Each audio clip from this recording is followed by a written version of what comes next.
सभी को जय जिनेन्द्र। बंधुओं, आज हम पद्मनंदी पंचमी शतिका जी के एपिसोड क्रमांक 3 का अध्ययन करेंगे। अभी तक हमने 2 एपिसोड में लगभग 90 श्लोकों के सार को समझ लिया है। यहाँ पर आचार्य पद्मनंदी महाराज से उनका शिष्य प्रश्न पूछ रहा है और प्रश्नोत्तरात्मक शैली में हम इसका सार समझ रहे हैं।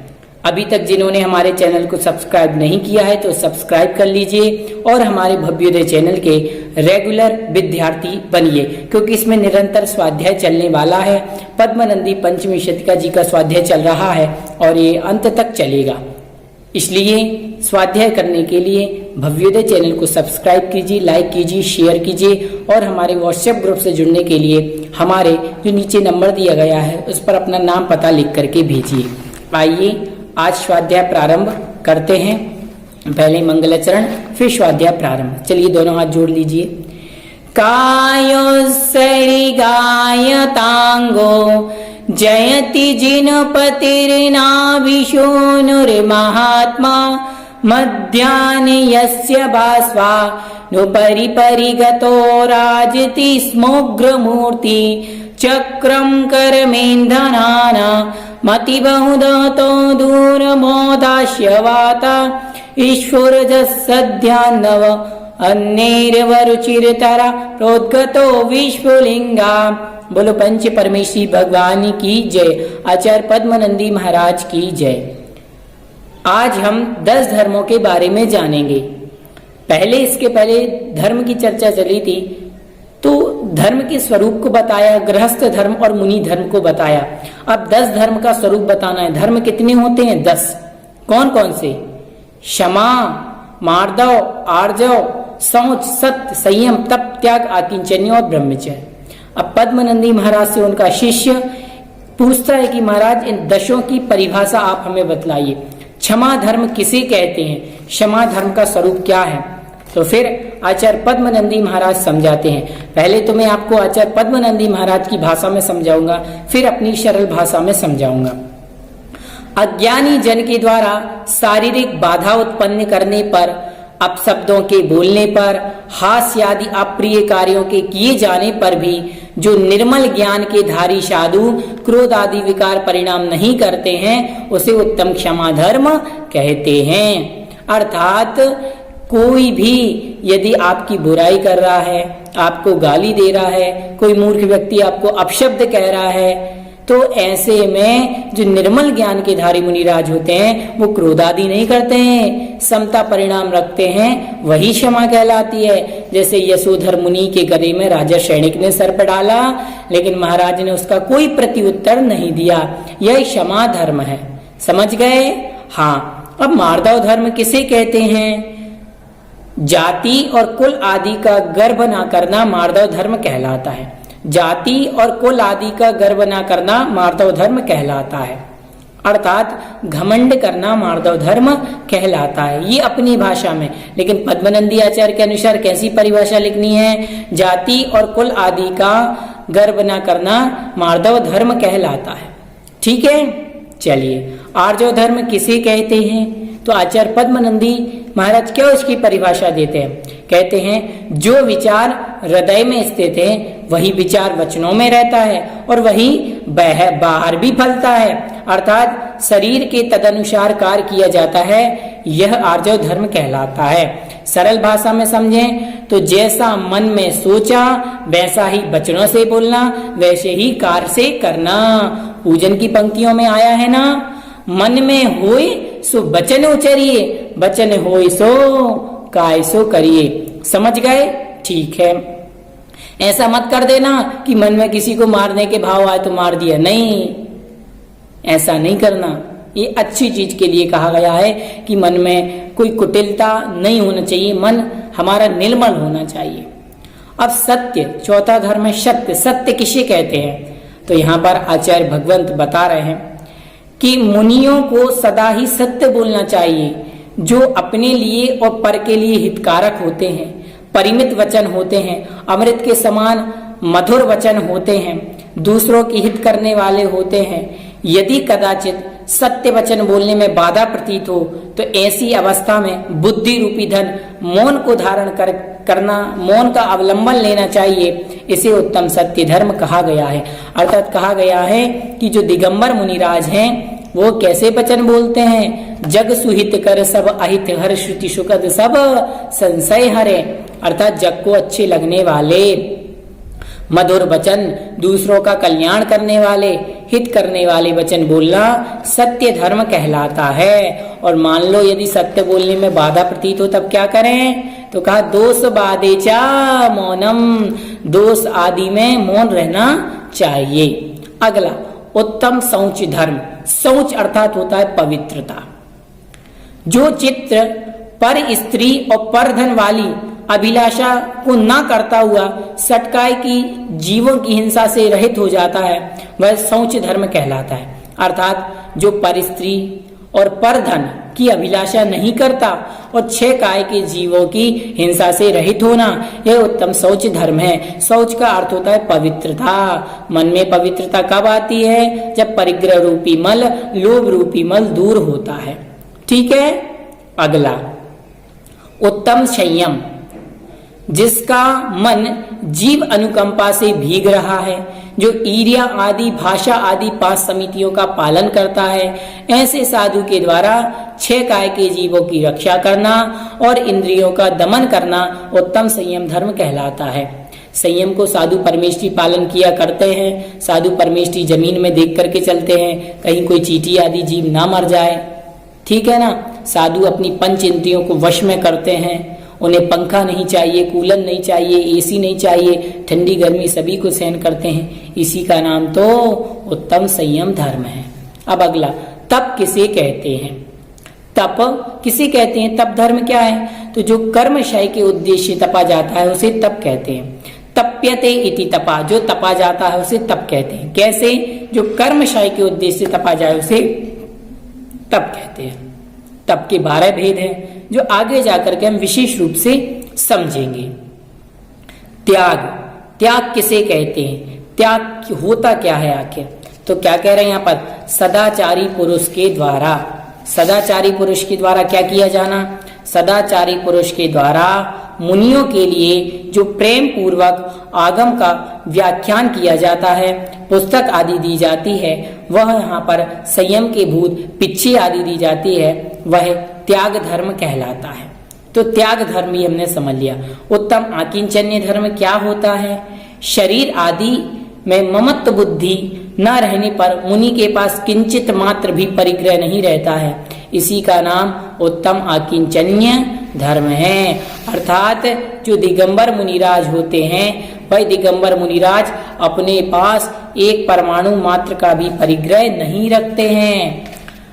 समय सारजी में आचार्य भगवंत ने क्या कहा, समय सारजी में कहा, अहम इक्को खलु शुद्धो दंसनाणमयो सदारोवी णवि अत्ति मज्ज किंच वियर्णम परमाणु मित्तम पी। मेरा एक परिग्रह परमाणु मात्र भी नहीं, एक परमाणु मात्र भी मेरा नहीं है, ऐसा वहां पर कहा गया है।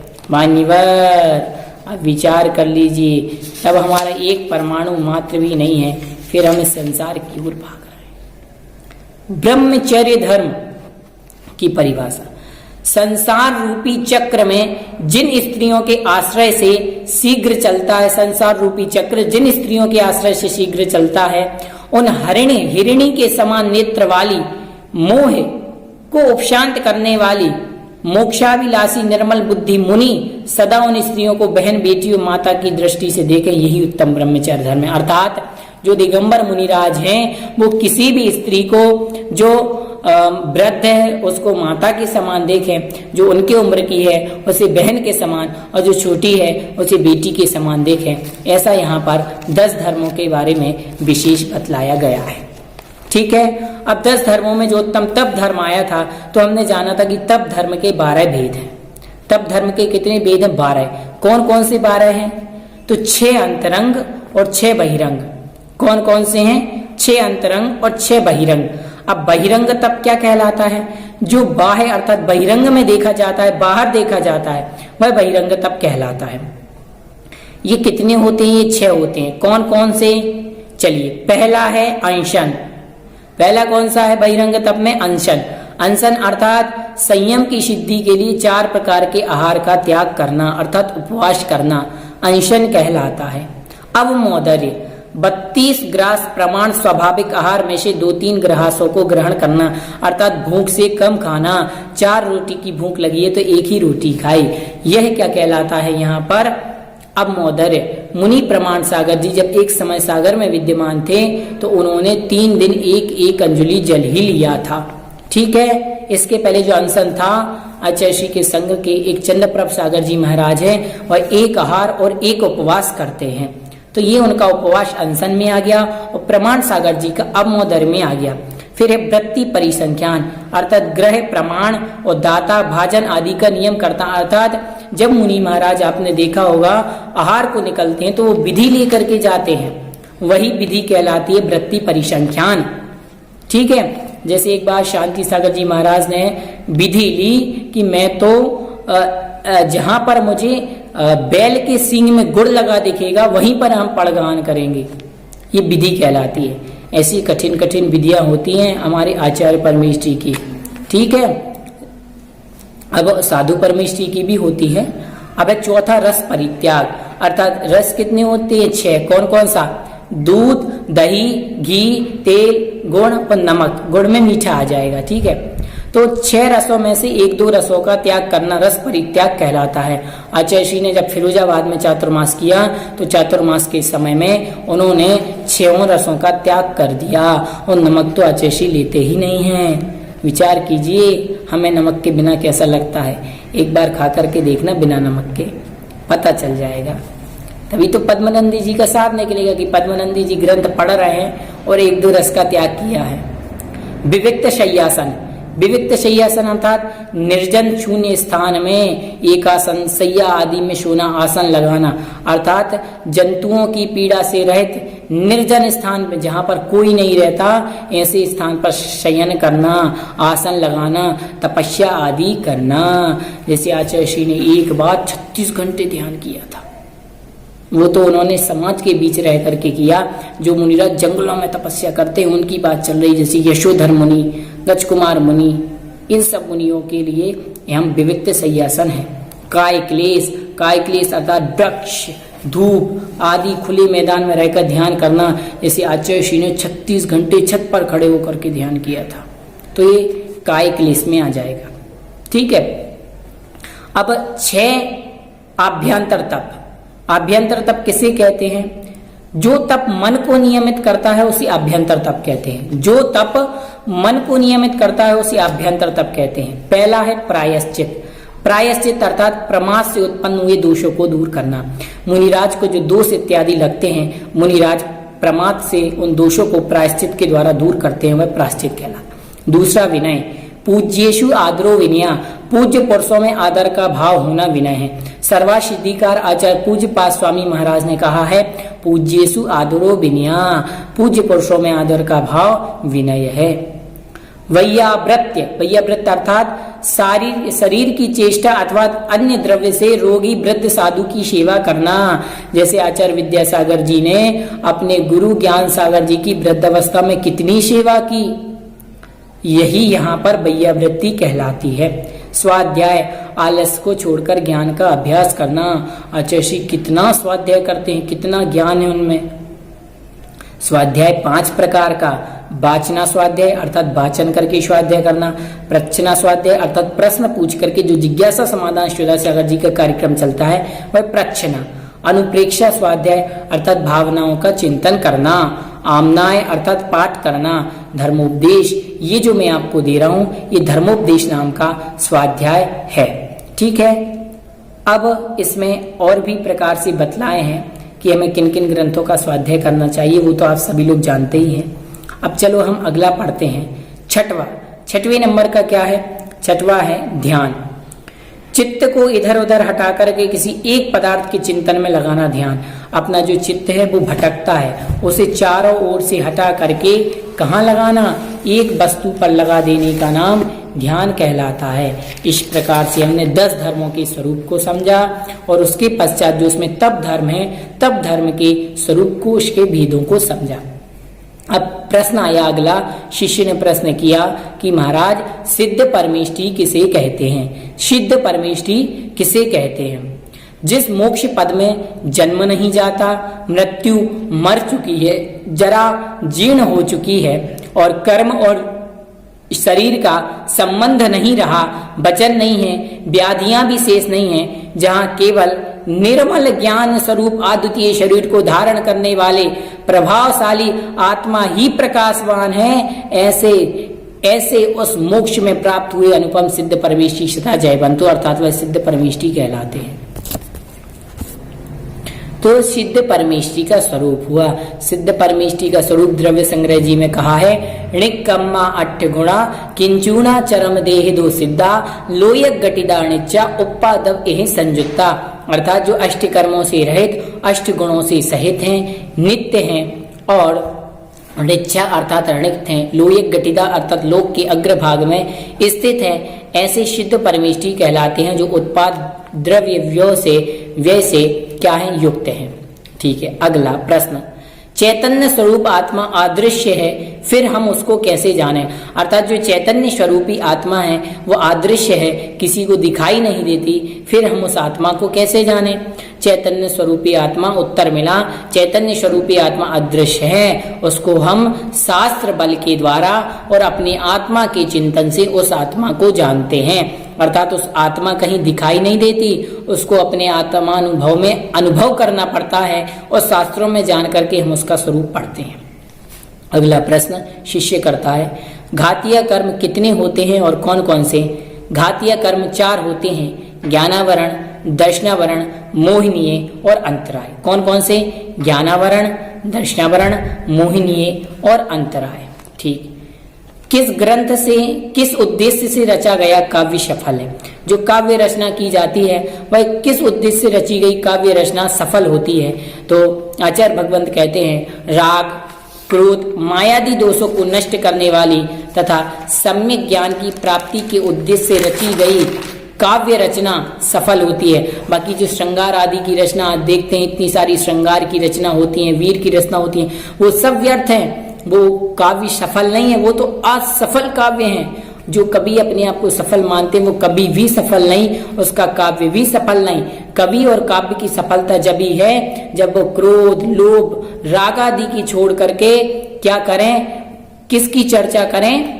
वीतराग की चर्चा करें, सम्यक ज्ञान की चर्चा करें, कल्याण की चर्चा करें। मनुष्य धर्म से भ्रष्ट कौन है?